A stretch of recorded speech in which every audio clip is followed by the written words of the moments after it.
Example आहे, सबट्रॅक्शनचे example आहेत. आपण सॉल्व्ह करून बघूया आपल्या अबॅकस किटवर. फर्स्ट एक्झाम्पल आपण सॉल्व्ह करून बघूया. फर्स्ट एक्झाम्पल आहे ऍड 69 लेस 7 ऍड 8 ऍड 5. आपण आपल्या अबॅकस किटवर सॉल्व्ह करून बघूया.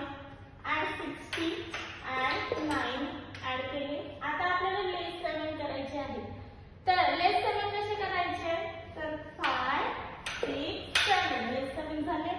आता आपल्याला ऍड 8 करायचे आहे, पण ऍड 8 करायला युनिट प्लेसला बीट अवेलेबल नाहीये. मग काय करायचं, तर ऍड 8 चा फॉर्म्युला. ऍड 8 चा फॉर्म्युला काय आहे, तर add 10 less two add 10 less two. Add 8 आपले झालेले आहे. आता आपल्याला ऍड 5 करायचे आहे. हे ऍड 5. आपला आन्सर आलं. आन्सर किती आहे आपलं, 75. आन्सर आपण राईट डाऊन करून घेऊया. आन्सर आपण राईट डाऊन केलेला आहे. Okay, abacus clear. Abacus clear केलं आपण. फर्स्ट एक्झाम्पल मी तुम्हाला सॉल्व्ह करून दाखवलेला आहे. असंच आपण सेकंड एक्झाम्पल सॉल्व्ह करून बघूया. सेकंड एक्झाम्पल आहे आपलं add 37 less two add 4 add 8. हे आपलं एक्झाम्पल आहे. ऍड 37 ऍड 30 ऍड 7 आपले ऍड झाले. आता आपल्याला लेस टू करायचे आहे. लेस टू केले.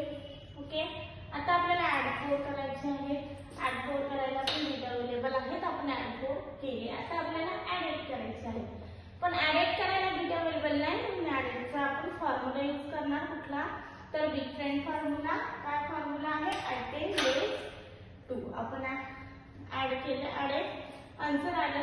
आन्सर किती आहे आपलं, 47. 47 आपला आन्सर आहे. आन्सर आपण राईट डाऊन करून घेऊया. आन्सर आपण राईट डाऊन केलेला आहे. Abacus clear. ओके, आजची दोन्ही एक्झाम्पल मी तुम्हाला स्टेप बाय स्टेप सॉल्व्ह करून दाखवलेली आहे. इझी मेथडने मी तुम्हाला एक्सप्लेन सॉल्व्ह केलेली आहे. मग अशीच एक्झाम्पल बघण्यासाठी भेटू आपण नेक्स्ट लेक्चरला. ओके.